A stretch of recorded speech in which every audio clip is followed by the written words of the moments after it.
I want to invite you to open the Word of God with me to James chapter 4. James chapter 4. If you find your place there, we'll begin reading in just a few minutes. So we are in the middle of a series called Relationship Goals. And over the past couple of weeks, we've been setting some goals for our relationships.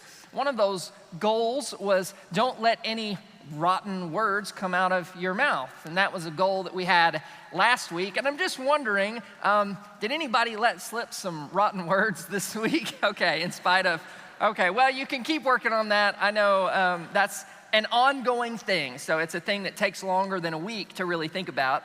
But the goal of this series, the basic goal, is to apply the teaching of the New Testament to all of our relationships. Because Jesus demonstrated a way of relating to people in his teaching and in his life and in his death. Jesus modeled love like no other human being had ever modeled it and demonstrated it before. He demonstrated love by putting aside the privileges of heaven and taking on human flesh and humbling himself and becoming a servant and sacrificing his life, dying on a cross. And it was that kind of love that formed the heart of the gospel message that then spread like wildfire across the Mediterranean world in the first century. And in the New Testament, what the writers of the New Testament try to do over and over again is to apply the gospel to everyday life and relationships. And today we're going to deal with something that regardless of what stage of life that you're in and regardless of what your current relationships are, everyone at some point in their life deals with conflict in relationships. Now, the context of that conflict might be different. It might be conflict in the workplace, or it might be conflict within the church even. It might be conflict with a roommate or friends, or it might be family conflict. It could be conflict in a dating relationship or with your spouse. All relationships have conflict. And sometimes the conflict is as simple as, just an accusation. I asked you to do this and you didn't do it.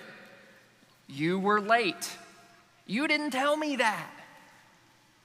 It's always about you. You're so selfish. You never take responsibility. I expected X, Y, Z out of your behavior, and what I got was the exact opposite.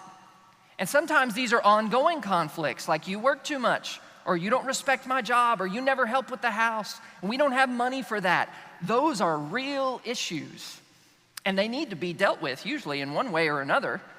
And it's good to deal with those issues, but what begins as a discussion, kids, we're not fighting, we're just having a discussion. What begins as a discussion often turns quickly into accusations or a fight or an argument, and before it's all over with, a lot of damage can be done in the process there. Now, however you solve it, conflict is one of those things that is always tough on relationships and especially tough on churches because no one ever really wins in the conflict. Nobody ever really wins the argument. You see, you can win an argument with people you don't know or maybe don't care about, or maybe you can win an argument of ideas if you're just discussing ideas.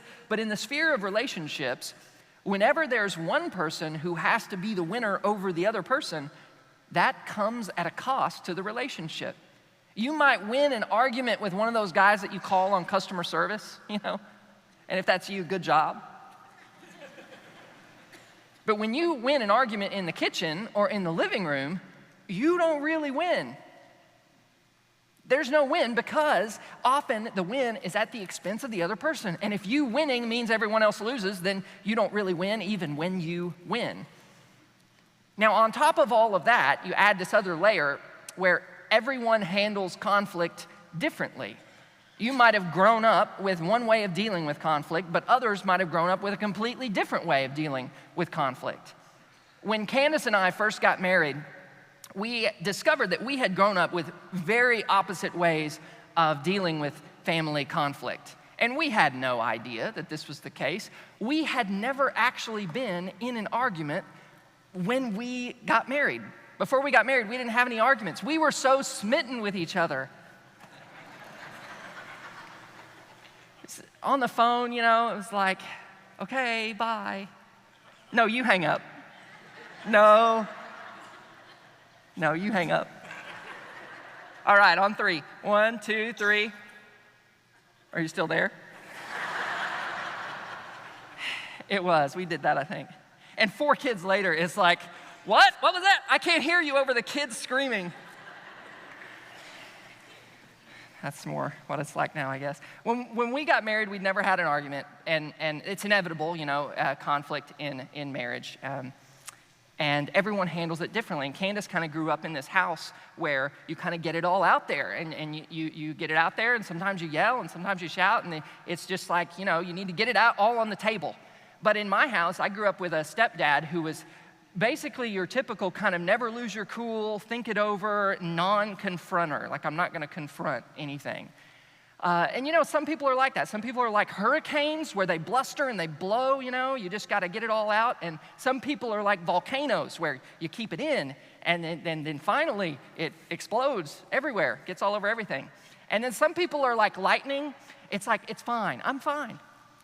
I'm fine. I'm fine. Why are you saying it like that?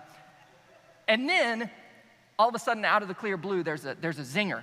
Like, oh, good, I'm glad you left those dirty dishes there. I love picking those up. Zing! It's like lightning. It's out of nowhere. But what if, even if we handle conflict differently, and there's a lot of different ways to process it, and there's a million different things that you could argue about, what if at the heart of all of that conflict, what if there was only one thing that really causes all conflict? It's a crazy idea. There's this very short passage in the New Testament, but what it lacks in length, it more than makes up for in how profound the observation is about the cause of all conflict. Now, this insight in James chapter 4 has the potential to change the way that you approach conflict in relationships. And if you let this truth sink in, it really has the power to disarm conflicts before they even begin. And the passage begins with this kind of simple but really captivating question. James chapter 4, verse 1 says this: what causes fights and quarrels among you? What causes fights and quarrels among you? Now think about this for a second. First, who is writing this? James is writing this. Now, James was the brother of Jesus. And if you just kind of pause there and think about what it means that James grew up in the same family as Jesus, what kind of dynamic would that bring to family conflict? I mean, just think, dad is like giving the boys a lecture, and it's like, Dad, don't lose your temper. Jesus is watching you. Literally, he's right there. He's watching you. It's kind of weird. It's like he's watching me too. It's like he's watching all of us. James, Jude, can you tell me who broke this flower pot? Jesus knows your heart. He'll tell the truth. And maybe James learned some things about conflict from Jesus growing up, but you might be thinking that you don't really need an answer to this question. Simple question: what causes fights and quarrels among you? I know, I've got it figured out. You cause fights and quarrels among us, right? If you would just do what I say and what I am asking you to do, there wouldn't be any fights, right? Therefore, what causes fights? You do. That's simple, irrefutable logic. And that's why this insight of James is so profound. We are tempted to place the cause of the conflict always in the other person, and the cause always is theirs. But if they would just stop doing this, or if they would start doing this, or if they wouldn't always do that, then we wouldn't have any fights, which is a failed strategy to begin with, because that amounts to placing the onus for your happiness on someone else. Right? All the responsibility for you being happy on someone else. If you would make more money, if you would spend less money, if you, then I'd be happy, right? The cause of the conflict is them. It's always them. But James says, no. He says, what causes fights and quarrels among you? Don't they come, be honest. James is saying, don't they come from your desires that battle within you? So you take any conflict, relationship conflict, and you boil it down. And the most fundamental thing, and what you'll find is that the conflict doesn't start with them. It starts inside of you with desires that battle within you. There is something inside of you that is causing the fight, because at the most basic level, James says that every conflict in any of your relationships begins with your desires. Your desires battle within you and then spill over into conflict with others. But the common root of it all, source of it all, is desire. And then James says this. He says, don't they come from your desires that battle within you? Verse 2, you desire, but do not have. And there's the rub. You desire, but you do not have. The reason you fight, the reason there's conflict is because there's something you want that you don't have. There's something you want that you're not getting here. Something you want your husband or wife to do, something you want to have for yourself, something you want your roommate or your boyfriend or coworker to do, and something you want maybe your father or mother to do. In every conflict, there is something that you want, and maybe it's something that is good, or maybe it's something you deserve. It could be a good thing that you want. Maybe it's something someone else promised you, and maybe it's something you're entitled to. All of those things might be true. It doesn't have to be something bad. James is just making an observation, that everybody wants something. And if you just think about the power of kind of owning that one simple truth, whatever the conflict is, before I jump to someone else, there's something I want that I'm not getting here. Now, it may be something somebody promised me, but it's still something I want that I don't have. It may be something I deserve, but it's still something I want that I don't have. And then James says this, you desire, but you do not have, so you kill. That's what James says next. Now, he's not talking about actual murder. He's saying that very often you want something so bad you're willing to hurt or manipulate others in order to get it. And you might have seen this. Have you seen a friendship killed by envy? Have you seen a parent kill a relationship with a child because they wanted them to do or to be something that the child did not want to do or be? Or maybe the child wanted their parents to stop doing something or start doing something. Maybe there's someone in your life who desires control or authority to such an extent that they will use their words to belittle and demean or to put down in order to gain control and authority. Or maybe you desire control in a relationship. Sometimes when we want to control someone else, you know what we can do? We can guilt them or we can shame them in order to get it. And we talked about the power of words last week, and this is the same idea. If you want something bad enough, your words and your actions can do great damage in the name of you getting what you want. But all I want is what's best for them. Probably said that before. This is true whether what you want is best for them or not. You might really want what's best.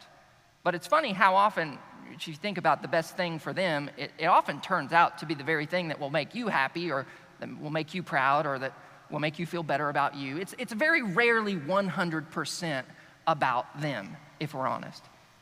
And James's observation is very powerful. It's a simple observation. In every conflict, there's something that you want that you're not getting.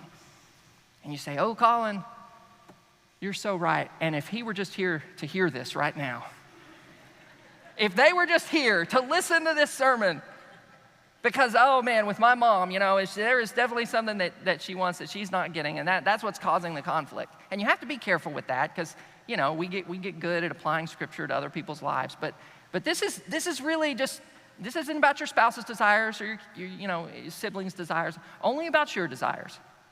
And James says, quarrels and fights, they come from the desires that battle within you. And you want something, but you can't get it, and so you kill. And then he goes on in verse 2, he says, you covet, but you cannot get what you want. So you quarrel and you fight. It's just a simple fact that sometimes our desires will clash. It's not necessarily a bad thing, it's a normal thing. And it doesn't mean that the issues don't need to be addressed, they do.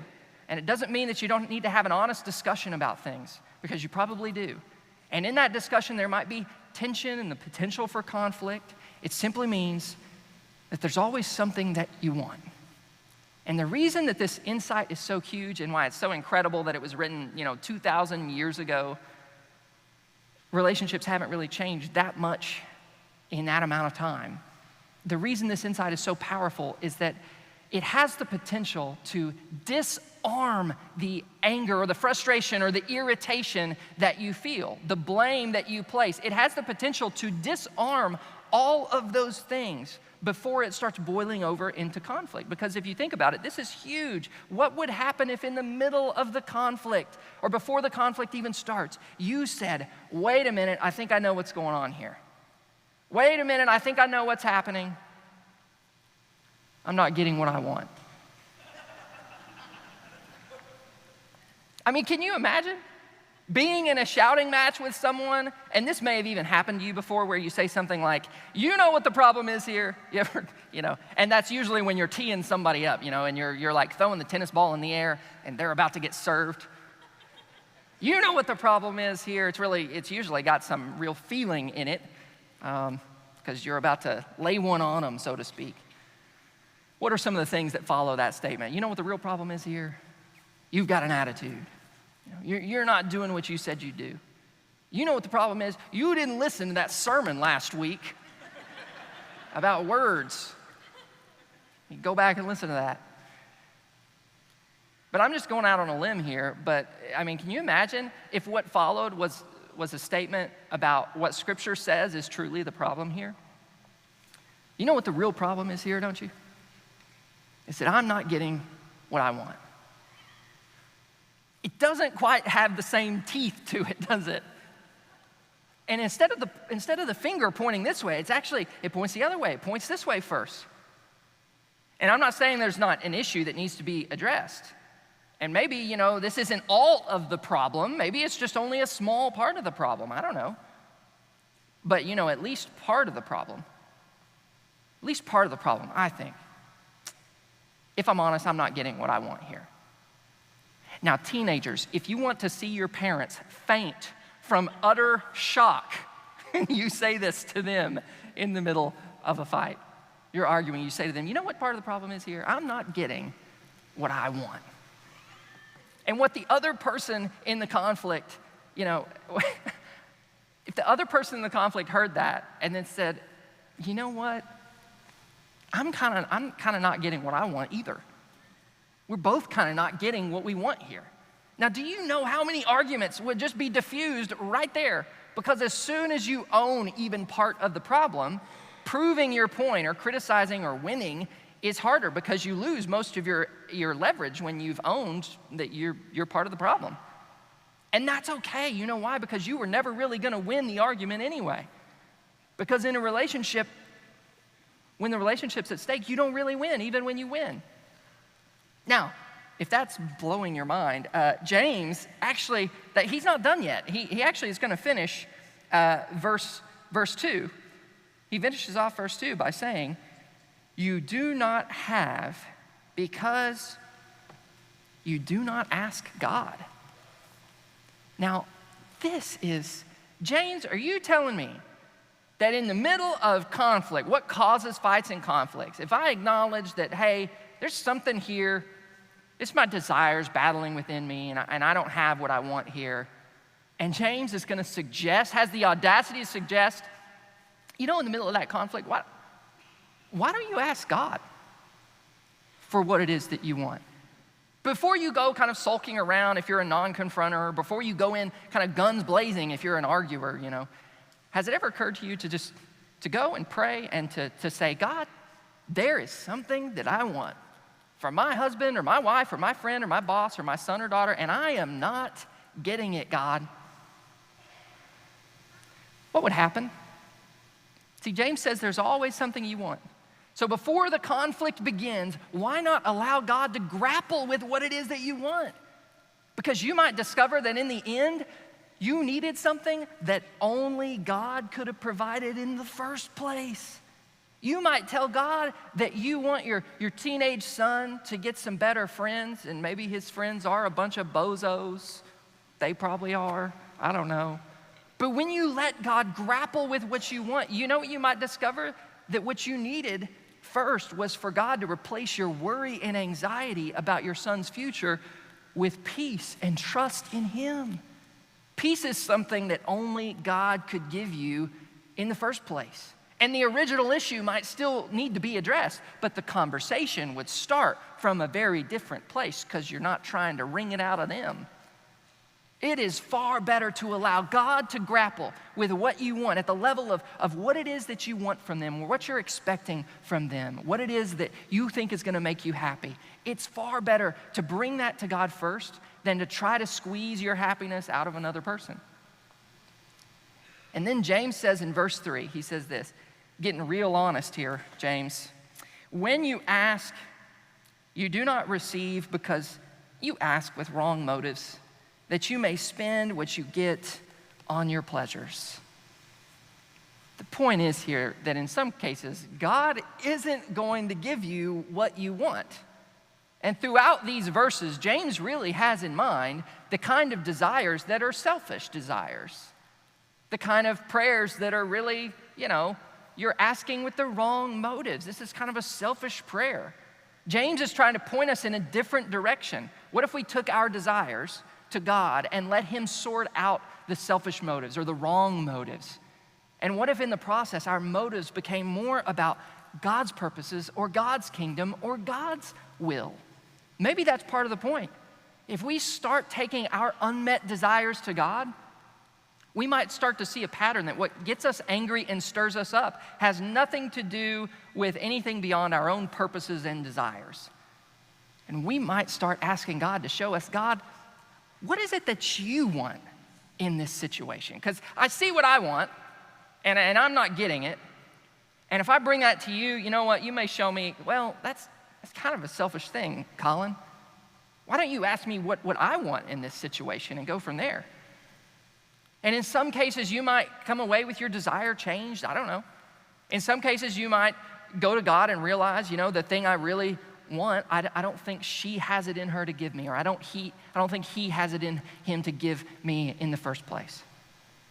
And at the very least, if we approach conflict the way that James is suggesting, then we would probably spend a lot less time fighting about the surface things and the things that don't matter and why are you so mad I didn't unload the dishwasher?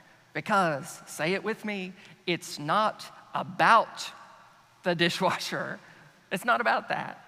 We argue about these surface things sometimes, and maybe this would be an end around all of that because we would start the conversation with what the real issues are. And before you point the finger this way, point it this way and ask, have I taken this to God? I mean, can I take no for an answer from God? Or can I at least own my part of it and say that at least part of the problem here is that I'm not getting what I want? And then you go and you begin the conversation at a completely different place. James says, what causes fights and quarrels among you? Don't they come from your desires that battle within you? Of course they do, James. And in the end, what I think this is all about, pointing the finger this way instead of that way, it requires such humility. And asking God to sort through our motives and our selfish desires, that all requires the humility to just pause and say, maybe I'm not entitled to everything that I want. And when we do that, when we invite God into our conflict to deal with our own hearts, do you know what we get? This is cool. Do you know what we get? We get God's grace. In 2 verses later, James says, God opposes the proud, this is verse 6, but shows favor to the humble. God opposes the proud, but shows favor, or gives grace is the word there. Gives grace to the humble. When what we want clashes with other people, what pride does? Pride kind of powers up and then rationalizes all the reasons why our way is the only way. And humility says, you know what I really think? I think God's way is probably the best way. And in this relationship here, what I'm going to do is I'm going to try to put this relationship ahead of the desires that are battling here. Now, this is not a natural thing. This won't come naturally to you. But it is exactly what Christ did himself. This is exactly what Christ did. He humbled himself, and the night before he went to the cross, he submitted all his desires to God. And you know what he said? He said, God, your way is the best way. Jesus put the relationship with us ahead of all the desires that were battling within him, and he said, God, I want your will, not my will. This is exactly what Christ did. And this may be hard for you to put into practice in your relationships, but God is there in that moment and you will sense it. There is such a grace in that moment when you say, you know what? The problem here is I'm not getting what I want. and the grace of God shows up right in that moment, you will feel it. It will be there and empower you to live out Christ's example in that situation. And when you say to God, you know what, your way, not my way, is best, God's grace will always be there, empowering you to follow Christ's example. Because you know what? Here's the truth. The best relationship goal in the world is Christ-likeness. And when we do this, we follow Christ's example. Make that your goal this week. Let's pray.